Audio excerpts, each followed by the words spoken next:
Amen. Donc j'espère, vraiment j'ai prié pour qu'on ne soit pas trop lourd, parce qu'après avoir mangé le sakasaka, on a la grâce d'avoir de bons mets, mais le problème c'est que quand on les mange après, ça demanderait à ce qu'on soit tranquille, qu'on soit dans un lit bien, là, qu'on passe 2 heures de sommeil. Mais on n'est pas venu ici pour dormir. Amen. On est venu ici pour passer un temps agréable dans la présence de Dieu. Et ce matin, on a été richement bénis. On a, enfin, depuis qu'on est ici, hein, de toute façon, depuis le premier jour, on est richement bénis et c'est vraiment, c'est une grâce que nous avons. Et c'est dommage que certaines personnes ne soient pas là, qui devraient être ici. Bon, mais c'est comme ça. Donc, alors, donner quelques éléments en préambule, en avant-propos, sur l'auteur du livre, qui est Matthieu. C'est un des 12 disciples. Son autre nom, c'est Lévi. Et je vous ai dit aussi que Matthieu signifiait cadeau du Seigneur ou don de Dieu.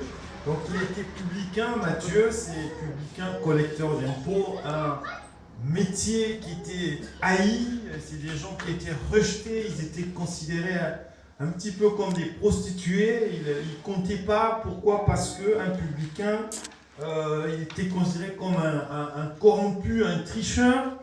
Et de surcroît, il travaillait pour le compte du gouvernement romain, qui était le gouvernement d'occupation à cette époque-là. Et on a dit aussi que le livre de Matthieu présente Jésus-Christ comme le Messie que les Juifs attendaient. Pour présenter la première partie, je vous avais conduit dans voilà, une présentation autour de deux catégories de personnes qui suivaient Jésus-Christ, les hostiles, enfin les non-hostiles, ceux qui adhéraient, qui acceptaient son message, et ceux qui en étaient hostiles. Et donc, en première partie, on a vu ceux qui étaient qui adhéraient à ce message, et en toile de fond, on a vu, j'ai parlé de ça en précisant la notion clé de cet évangile aussi, hein, dont Matthieu parle, qui est le royaume des cieux. Voilà, donc après cela, je vous avais promis que je reviendrai aujourd'hui, donc ça allait avoir lieu à 11h15, mais le Seigneur fait toutes choses en son temps, il a permis que ça se passe maintenant. Et nous bénissons le Seigneur parce qu'il y a une cohérence. Après ce partage, après cette présentation, nous allons avoir la séance de prière. Donc, première partie, on a vu on a parlé autour des gens qui suivaient Jésus-Christ, qui étaient d'accord, qui attendaient de Jésus-Christ des miracles, des guérisons, une démonstration de puissance, et ils en ont eu, comme on dit, plein les yeux. Voilà, et donc ici, mais parmi les gens qui étaient, les interlocuteurs, les gens qui étaient en face de Jésus-Christ, il y avait aussi des gens qui étaient hostiles à cet évangile, à ce qu'il prêchait. Mais pour autant, cette hostilité, c'était aussi un avantage, parce que cela a permis à Jésus-Christ de clarifier des points fondamentaux de son enseignement, des points essentiels, très importants de la parole de Dieu. Alors, donc aujourd'hui, on va parler des interlocuteurs hostiles. Donc, parmi eux, on comptait les scribes, les pharisiens, les sadducéens, les sacrificateurs, le souverain sacrificateur et l'administration romaine, principalement. Donc, à la suite de la question du frère Loge, j'ai eu l'occasion de dire que c'est tous des juifs qui suivaient Jésus-Christ. Il a eu affaire à l'administration romaine, enfin, la grosse majorité des gens qui suivaient Jésus, c'était des juifs. Il a eu affaire à l'administration romaine parce que tout simplement, c'est les Romains qui gouvernaient les territoires dans lesquels Jésus-Christ exerçait son ministère. Et puis, à ces interlocuteurs, on peut aussi ajouter les villes. C'est ces villes, vous savez, ces fameuses villes qui ne se sont pas repentis lorsque Jésus-Christ est allé prêcher vers ces villes. Et parmi elles, on peut compter, alors je ne sais pas si c'est Chorazin ou Corazin, Bethsaïda et Capernaum. Donc ça, vous pouvez le voir dans Matthieu 11, 20 à 24. Vous notez, mais on ne va pas le lire. Et là, on parle des interlocuteurs, je dirais, visibles.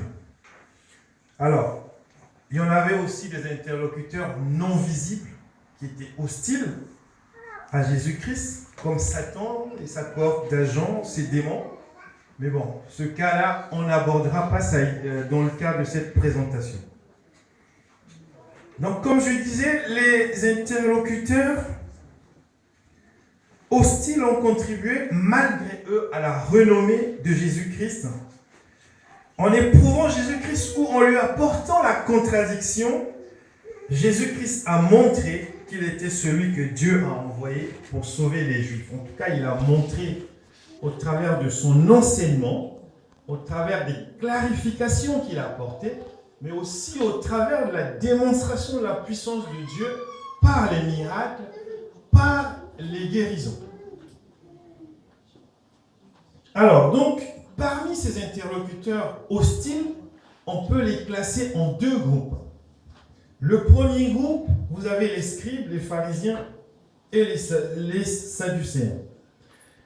Le deuxième groupe, vous avez les sacrificateurs, le souverain sacrificateur et l'administration. Alors, j'ai fait cette séparation en deux groupes simplement parce que d'un côté, vous avez ceux qui avaient en quelque sorte le pouvoir de la parole, qui étaient les docteurs de la loi ou les gens qui détenaient un certain bagage en termes de parole ou de la loi. Donc, on a les scribes, les pharisiens et les sadducéens. Et de l'autre côté, vous avez les sacrificateurs, donc les principaux sacrificateurs, le souverain sacrificateur et l'administration romaine. Donc, dans le deuxième groupe, on a ceux qui étaient détenteurs, en quelque sorte, d'un certain pouvoir. À la fois le pouvoir politique, mais aussi le pouvoir religieux. Alors, donc les premiers, ceux qui avaient le pouvoir en termes de la parole de la loi, ils ont cherché à contrarier Jésus-Christ dans le domaine de la doctrine de la loi, alors que les seconds ont contesté le fait qu'il se présente comme le Fils de Dieu ou le roi des Juifs. Et cet aspect, il ressort particulièrement lors du procès du Christ. Parce que ce qui faisait l'objet de raillerie, mais aussi de colère, c'est qu'ils ne supportaient pas, parce que Jésus-Christ se présentait ou s'est présenté comme le roi des Juifs. Donc voilà, et il faut aussi préciser que les pharisiens et les scribes étaient de mèche avec les principaux sacrificateurs. Donc les deux groupes vont faire l'objet de deux chapitres. Dans le premier chapitre, je vais parler des contestations ou de l'hostilité en relation avec la doctrine, l'enseignement. Et dans le deuxième groupe, je parlerai de ceux qui avaient le pouvoir religieux et politique. Donc voilà pour continuer dans le même esprit que lors de la première présentation. Alors donc ici, on va voir dans ce premier chapitre quelques points de doctrine sur lesquels Jésus-Christ s'est confronté avec ceux qui font les partisans de ce premier groupe. Donc, sur le respect du sabbat. S'agissant de la doctrine, Jésus-Christ affronte les pharisiens avec ses disciples au sujet du respect du sabbat. Et donc, à cette occasion, on voit que très très vite, Jésus-Christ met à nu leur contradiction dans le domaine de la loi. Et il y a aussi quelque chose qui revient souvent, à chaque fois que c'est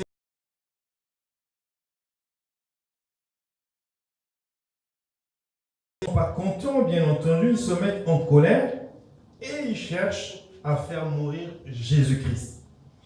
Alors, on peut le lire dans Matthieu. Je vais demander votre contribution pour les lectures. Matthieu, chapitre 12, versets 1 à 15. Comme ça va nous maintenir en éveil. Si tu ne veux pas dormir cet après-midi, lis la parole de Dieu. Matthieu, chapitre 12, le verset 1 à 15. Lisons notre Seigneur. Matthieu, chapitre 12, verset 1 à 15. En ce temps-là, Jésus traversa des champs de blé un jour de sabbat. Ses disciples qui avaient faim se mirent à arracher des épis et à manger.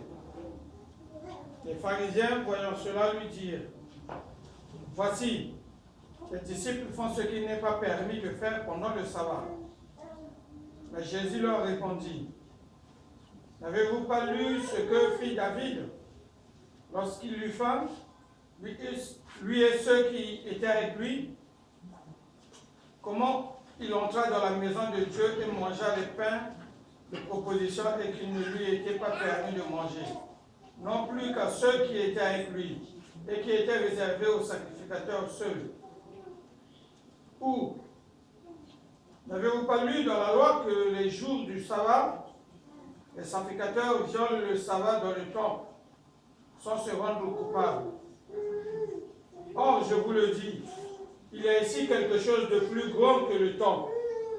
Si vous saviez ce que signifie « je prends plaisir à la miséricorde et non au sacrifice », vous n'auriez pas condamné ces innocents, car le Fils de l'homme est maître du sabbat. Tu peux t'arrêter là, tu continueras après. Donc voilà, vous voyez ici, vraiment, il y a la grâce de Dieu, c'est l'expression de la grâce de Dieu ici. Alors, juste une parenthèse, il y a beaucoup de chrétiens, y compris même des serviteurs de Dieu, qui utilisent ce passage où David avait mangé les pains de proposition pour s'autoriser certains écarts de comportement.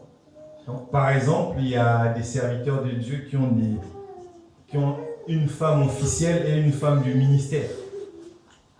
Et ça, c'est justifié par le fait que David avait mangé les pains de proposition. Vous êtes étonnés d'apprendre ça, hein? Oui, il y a des serviteurs de Dieu qui ont leur femme à la maison et puis la femme du ministère. La femme du ministère, c'est celle qu'on amène quand on va faire les campagnes. Voilà. Donc voilà, ici, on utilise ce passage. Mais Jésus-Christ lui-même, il dit que ils ne sont pas de l'église évangélique. Hein. Ce ne sont pas des serviteurs de l'EEC. Je ne parle pas des serviteurs de l'EEC. Ce sont des serviteurs de Dieu. Hein. Ils se présentent comme serviteurs de Dieu en tout cas. Et ils pratiquent ces comportements-là. Voilà.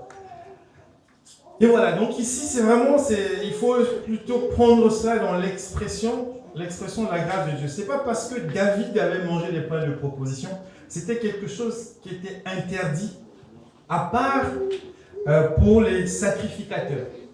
Et lui, il a en quelque sorte, il a fait un écart à la loi, hein, il a désobéi à cette loi, et il a mangé le pain de proposition parce qu'il avait faim. Et Dieu ne lui en a pas tenu rigueur. Voilà. Mais ce n'est pas pour autant une règle qui doit s'appliquer à tout le monde.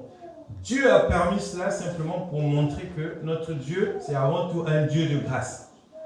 Mais la grâce n'autorise pas tout. Amen. Tu peux continuer, mon frère. Verset 9.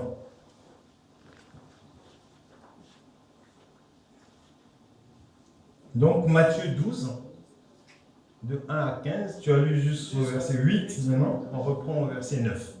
Étant parti de là, Jésus entra dans la synagogue. Et voici, il s'y trouvait un homme qui avait la main sèche. Ils demandèrent à Jésus: est-il permis de faire une guérison les jours? C'est afin de pouvoir l'accuser. Il leur répondit: lequel d'entre vous s'il n'a qu'une brebis et qu'elle tombe dans une fosse le jour du sabbat, ne la saisira pas pour l'en retirer. Combien un homme ne vaut-il pas plus qu'une brebis? Il est donc permis de faire du bien les jours de sabbat. Alors il dit à l'homme, étends ta main, il l'étendit, et elle devint saine comme l'autre. 14. Les pharisiens sortaient sur les moyens de le faire périr. Mais Jésus, l'ayant su, s'éloigna de ce lieu.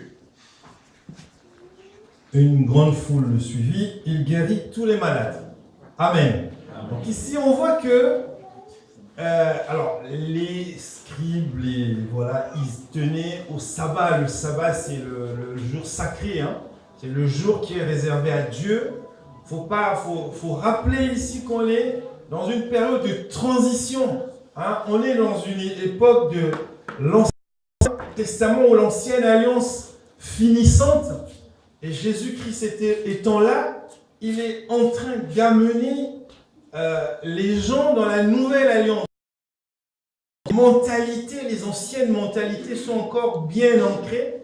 Et voir quelqu'un travailler le jour du sabbat, ce jour-là, c'était comme un blasphème. Et donc ça les mettait en colère. Et Jésus-Christ, il le savait bien. Mais il a exercé le ministère, il a guéri les gens, hein, il a enfreint, non pas il a enfreint à la loi, mais c'était pour leur montrer qu'on est en train de changer d'époque. Et c'est ça aussi qui est intéressant avec l'évangile de Jésus-Christ. Un deuxième point, c'est la tradition et la parole de Dieu. Les scribes viennent à nouveau au contact de Jésus-Christ à propos d'un point de doctrine, en confondant la parole de Dieu et la tradition. Alors, il reproche aux disciples de Jésus-Christ de ne pas se laver les mains avant les repas. Et ils accusent donc ces disciples de contrevenir à la tradition des anciens. Jésus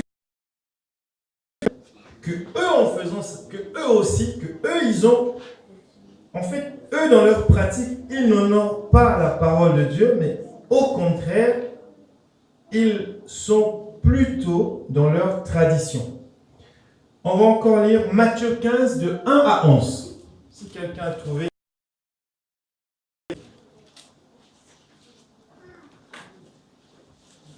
Matthieu 15, 1 à 11.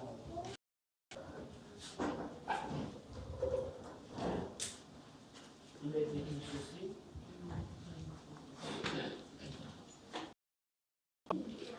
Des pharisiens et des scribes vinrent de Jérusalem auprès de Jésus et dirent: Pourquoi tes disciples transgressent-ils la tradition des anciens?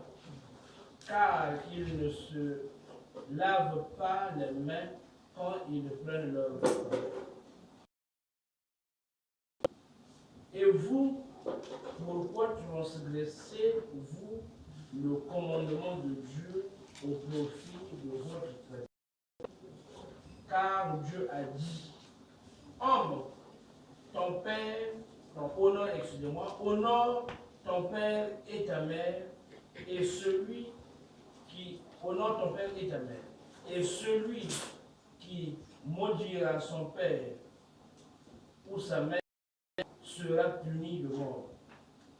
Mais vous, vous dites: celui qui dira à son père ou à sa mère, ce dont j'aurais pu assister est une offrande à Dieu, n'est pas tenu d'honorer son père ou sa mère. Vous annulez ainsi la parole de Dieu au profit de votre tradition. Hypocrite, Ésaïe a bien prophétisé sur vous quand il a dit: ce peuple m'honore des lèvres, mais son cœur est éloigné de moi. qu'il m'honore en enseignant des préceptes qui, ayant appelé à lui la foule, il lui dit, écoutez et comprenez, ce n'est pas ce qui entre dans la bouche qui souille l'homme, mais ce qui sort de la bouche, c'est ce qui souille l'homme. Amen. Amen. Voilà, donc ici on autre point, à chaque fois Jésus-Christ trouvait l'occasion pour clarifier les choses. Et je pense que nous aussi, dans notre marche chrétienne, ça nous aide beaucoup à mieux comprendre quelle attitude nous devons avoir devant ces questions-là. Donc ici, il était question dans la première partie de cet extrait, c'est il fallait se laver les mains avant. Si on ne se lave pas les mains avant de manger, bah voilà, on souille. Hein? C'est juste que Jésus, simplement, il continue à clarifier les choses. Il continue à leur montrer qu'il y a plein de contradictions dans ce que vous faites. Mais vous ne voyez pas ces contradictions. Vous profitez de la moindre occasion pour relever des contradictions qui sont chez les autres. Et en fait, ce qu'il faut voir ici, c'est que ces personnes qui étaient chaque fois en face de Jésus-Christ, c'est des personnes qui étaient censées comprendre l'enseignement de Christ. Ils avaient la connaissance. Donc pour eux, ils pouvaient accéder facilement à ce que Jésus-Christ disait ou faisait, mais ils étaient tellement endurcis qu'ils ne l'entendaient pas de cette oreille-là. Alors, autre point sur la mort et la résurrection. Donc ici, Jésus-Christ est éprouvé par les pharisiens à propos de la répudiation d'une femme par son mari. Voilà, donc ça commence par la question de la répudiation. Non, excusez-moi, c'est plutôt la répudiation. Hein. La mort et la résurrection, ça viendra après, j'ai fait une erreur de frappe. Sur la répudiation d'une femme. Donc ici, les pharisiens éprouvent Jésus-Christ à propos de cette question, sur la répudiation d'une femme par son mari. Et là aussi, Jésus-Christ va les éclairer. Et on peut le lire dans Matthieu 19, de 3 à 9.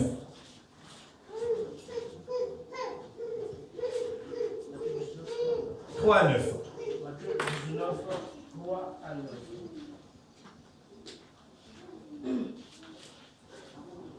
Il est écrit ceci.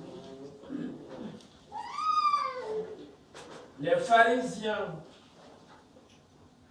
l'abordèrent et dirent pour l'éprouver, est-il permis à un homme de répudier sa femme? De répudier.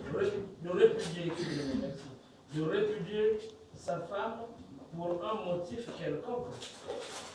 Il répondit, n'avez-vous pas lu que le Créateur, au commencement, fit l'homme et la femme, et qu'il dit, c'est pourquoi l'homme quittera son père et sa mère, et s'attachera à sa femme, et les deux deviendront une seule chair.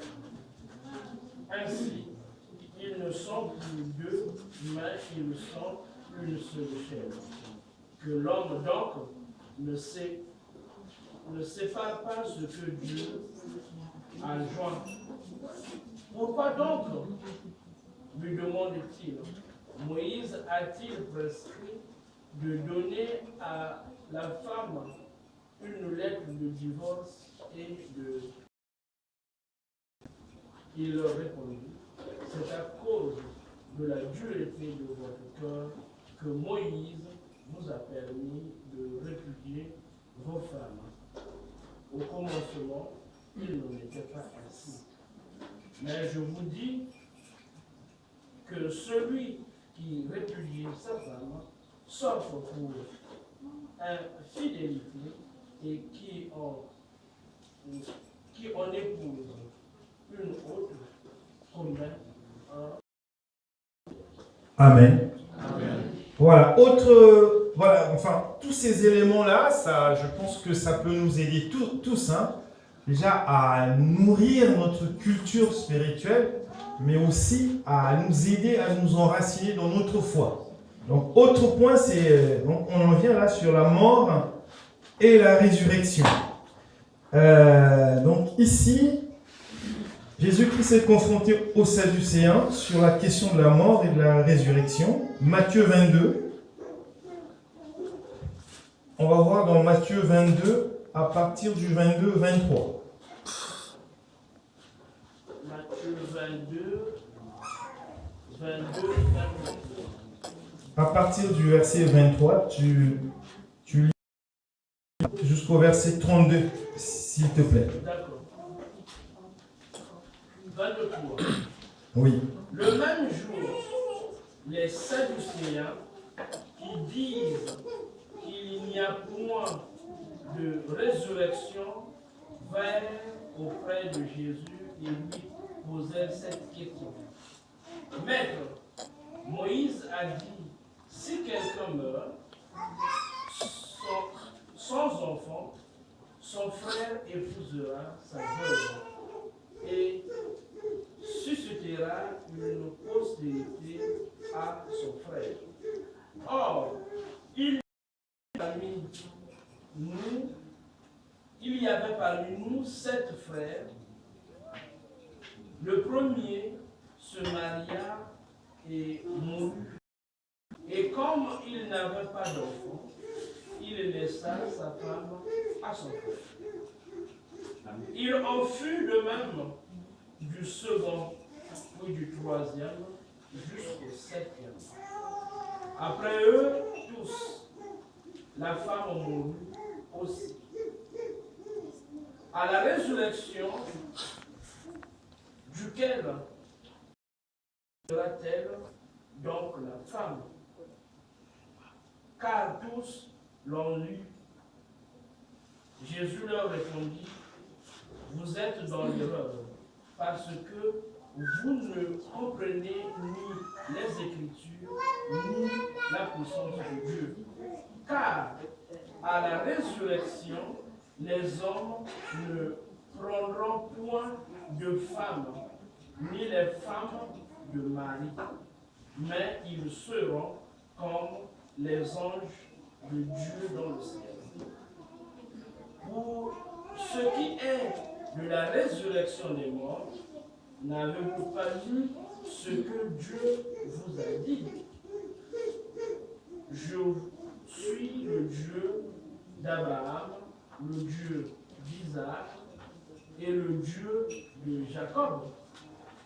Dieu n'est pas Dieu des morts, mais des vivants. Amen. Amen. Donc Jésus-Christ voulait simplement déjà leur montrer que notre Dieu, c'est un Dieu d'éternité et qu'il y a un avant, c'est-à-dire qu'il y a ce qu'on vit lors de notre passage sur la terre et ce qui se passera après. Donc il voulait leur montrer la différence entre ces deux temps.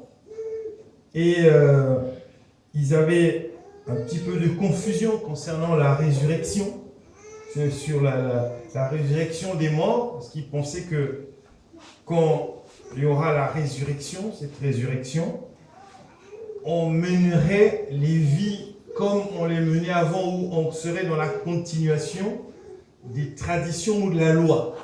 Or ici, Jésus veut simplement leur dire que il ne faut pas confondre les époques en quelque sorte. Ce qui se passe sur terre est différent de ce qui se passera après.